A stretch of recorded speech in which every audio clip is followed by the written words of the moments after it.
किसी ने पूछा कि आपके पास इतनी नेमतें, इतनी सादतें, इतना सब कुछ किस लिए है? पर मैं जब भी कोई छोटी सी छोटी नेमत भी मुझे मिली है तो मैंने ये दुआ पढ़ी है। वो एक दुआ है, वो एक दुआ है। चंद बार पढ़ लें, बार बार पढ़ लें, नमाज के बाद पढ़ लें, और उससे बड़ी नेमतें और सादतें मुझे अल्लाह ने फिर अता की हैं इस दुआ की बरकत से। मोमिन दो चीज़ें तलाश करता है, जो ईमान वाला होता है दो चीज़ें तलाश करता है।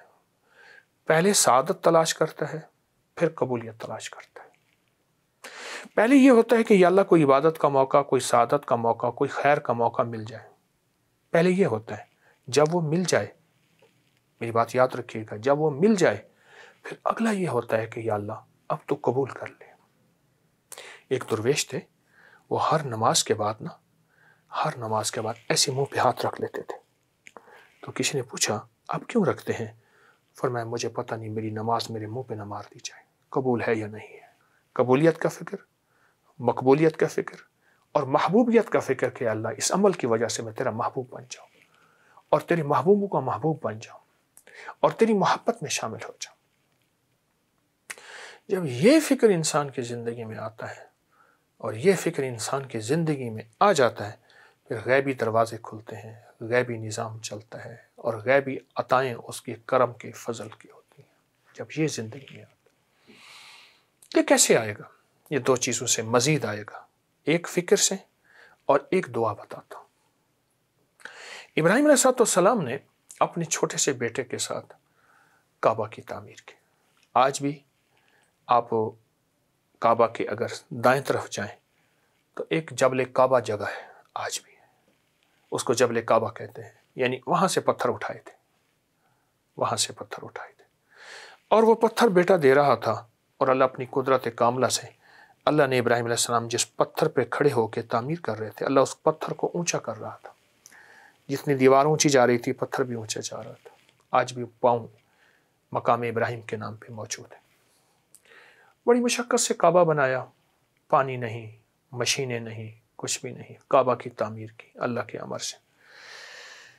जब ये तामीर कर ली ना, तो तामीर करने के बाद एक दुआ मांगी थी। आज वही दुआ है जिसकी बदौलत दुनिया खिंची खिंची, हज रुपए का हो जाए या 100 रुपए का हो जाए, उम्रा 5 रुपए का हो जाए या 5000 का हो जाए, दुनिया खिंची खिंची वहां जा रही है और क़यामत तक जाएगी।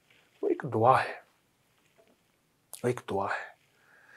चंद बार पढ़ लें, बार बार पढ़ लें, नमाज के बाद पढ़ लें, किसी लम्हे पढ़ लें, किसी वक्त पढ़ लें इस दुआ को। और दुआ क्या है? रब्बना तकब्बल मिन्ना इन्नका अंतस समीउल अलीम। ये दुआ है, रब्बना तकब्बल मिन्ना इन्नका अंतस। इस दुआ में दो चीजें हैं। मैं जो तफसीर की रो से ये बात रिवायत से और उसकी एहतियात से बता रहा हूं। एक, इस दुआ के अंदर मिन्नत है, और दूसरा अपना छोटापन ज़हर करना है, तवाज़ु ज़हर करना है। इंसान कोई बड़ी चीज़ हो तो उसको उस अंदाज से बताता है, और कोई छोटी चीज़ हो, कह ये मेरी मामूली सी दाल साग कबूल करें, दाल दलिया कबूल करें, और अगर बड़ी डिशें हों, जी मेरा खाना कबूल फरमाए। इसमें मिन्नत है। रब्बना तकब्बल मिन्ना, तेरी मेहरबानी, रब्बना तकब्बल मिन्ना इन्नका अंतस समीउल अलीम। कमाल चीज़। जो शख्स ये दुआ पढ़ेगा, रब्बना तकब्बल मिन्ना इन्नका अंतस समीउल अलीम, फरमाया वो नेमत जिसके लिए पढ़ेगा अल्लाह उससे भी नहीं छीनेगा, अगर ज़्यादा पढ़ेगा अल्लाह उसकी नस्लों से भी नहीं छीनेगा। वो नेमत कोई भी है। ये दुआ पढ़ना, ये कुरान पाक की आयत है जो मैंने आपको बताई है, इस दुआ को पढ़ना। अफगानिस्तान का एक बादशाह गुजरा है, मुख्तसर बात बताऊंगा। तो उससे किसी ने पूछा कि आपके पास इतनी नेमतें, इतनी सादतें, इतना सब कुछ किस लिए है? पर मैं जब भी कोई छोटी सी छोटी नेमत भी मुझे मिली है तो मैंने ये दुआ पढ़ी है 3 बार, रब्बना तकब्बल मिन्ना इन्नका अंतस समीउल अलीम, रब्बना तकब्बल। इस दुआ को पढ़ा। कहा अल्लाह पाक का निज़ाम है, फिर अल्लाह ने मुझे جب لوٹایا ہے تو اس سے بڑی نعمت کر کے لوٹایا ہے، بڑی سعادت کر کے لوٹایا ہے، اور اس سے بڑی نعمتیں اور سعادتیں مجھے اللہ نے پھر عطا کی ہیں اس دعا کی برکت سے۔ یہ دعا اصل میں اس کی بارگاہ میں عمل کو قبول کراتی ہے۔ اگر نعمت ہے تو اس کو قبول کراتی ہے، اور دعا ہے اس کو قبول کراتی ہے، اس کریم کی عطا ہے اس کو قبول کراتی ہے۔ یہ دعا بہت طاقتور دعا ہے، نسلوں تک یہ سعادتیں، یہ نعمتیں، یہ عطائیں چلتی رہیں گی اس دعا کی برکت سے۔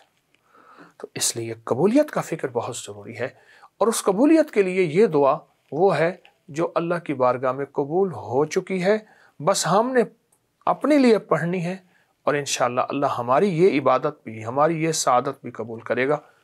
تو آئیں میرے ساتھ سارے پڑھیں، ربنا تقبل منا انک انت السمیع العلیم، ربنا تقبل منا انک انت السمیع العلیم، ربنا تقبل منا انک انت السمیع العلیم۔ اس میں یہاں پہ ایک بڑی یونیک چیز سائیکل میں دیکھ رہا ہوں، بڑی پرانی ہے۔ آپ نے سائیکل پہ سفر جو ہے نا اسکول جاتے ہوئے گاؤں میں کیا، تو آپ نے لگتا ہے اس یاد کو بھی؟ میں گاؤں میں نہیں رہا، میں شہر میں رہا شہر میں ہوں۔ شروع سے میرا بچپن سارا شہر کے ہیں ہم، لیکن اس کے بعد میں نے سائیکل پہ سفر کیا ہے۔ میرے پاس اپنی سائیکل تھی جو میں نے سفر کرتا تھا۔ اب لوگ نا اس طرح صحت مند بھی نہیں ہے قبلہ، لوگ جو ہے نا سائیکل پہ سفر بھی نہیں کرتے، سواریاں آ گئیں، آپ کیا کہتے ہیں؟ تو سائیکل تو خود ایک ورزش ہے، اور صحت اور فٹنس کا راز ہے۔ اچھا، یہ جو پڑے ہوئے پتھر، ان کی کیا، یہ کہاں کے پتھر ہیں؟ پرانی اینٹیں ہیں جو پرانی عمارتوں سے پڑی تھیں، گری تھیں، انہوں نے پھینک دیں، میں نے اٹھا کے ان کو سنبھالا، رکھا، اور یہ بھی ہمارا ورثہ ہے۔ یہ بھی کچھ یہاں پہ پورشن ہے، یہاں پہ میں دیکھ رہا ہوں کہ چرخہ بھی پڑا ہوا ہے۔ پھر یہ دریائے سندھ کے آر پار سامان لے جانے کے لیے قدیم کشتی کا نیچے اس کے اوپر کشتی رکھ کے اس کشتی کو پھر آر پار لی جاتے ہیں۔ یہ وہ پرانا پڑا ہوا ہے کشتی کا، جس پہ کشتی سواری کرتی ہے۔ آپ کی بڑی تلاش ہے قبلہ اس پہ۔ اور ایک آسا جو ہے میں دیکھ رہا ہوں، یہ جو چھڑی جسے کہتے ہیں، یہ بھی ساتھ پڑی ہوئی ہے۔ جی ہاں، بہت پرانی چیزیں ہیں، بہت پرانی، سنبھال کے رکھنے کی کوشش ہے کہ وہ شعبہ ہمارا سکوں کا ہے۔ اچھا، یہ دیکھیں، یہ سارے سکے پڑے ہیں۔ ہاں، یہ سکے اس کے بارے میں بتائیے گا کہ ڈھیروں سکے پڑے ہیں، ادھر نایاب سکے پڑے ہیں۔ کبھی ایسا سوچا ہے کہ اس کو کبھی جو ہے نا لوگوں کے لیے کھولا جائے؟ عمارت نہیں ہے، اگر کوئی بلڈنگ بڑی ہو، میں تو چاہتا ہوں یہ میرے وطن کا ورثہ بھی ہے تو وطن کے لیے ہے، تو ان لوگوں کی محبت، لوگ اس سے بہت محبت کرتے ہیں اور لوگ اس کو دیکھنا چاہتے ہیں، جگہ نہیں ہے۔ تالا تو میں نے دیکھا جہاں پہ لگا وہاں کوئی داخل نہیں، اتنا بڑا تالا، اس کی حقیقت تو بیان فرمائیے۔ جی، یہ تالے پرانا وقت کا اس طرح تالے ہوتے تھے، پرانے وقت کے ایسے تالے ہوتے تھے۔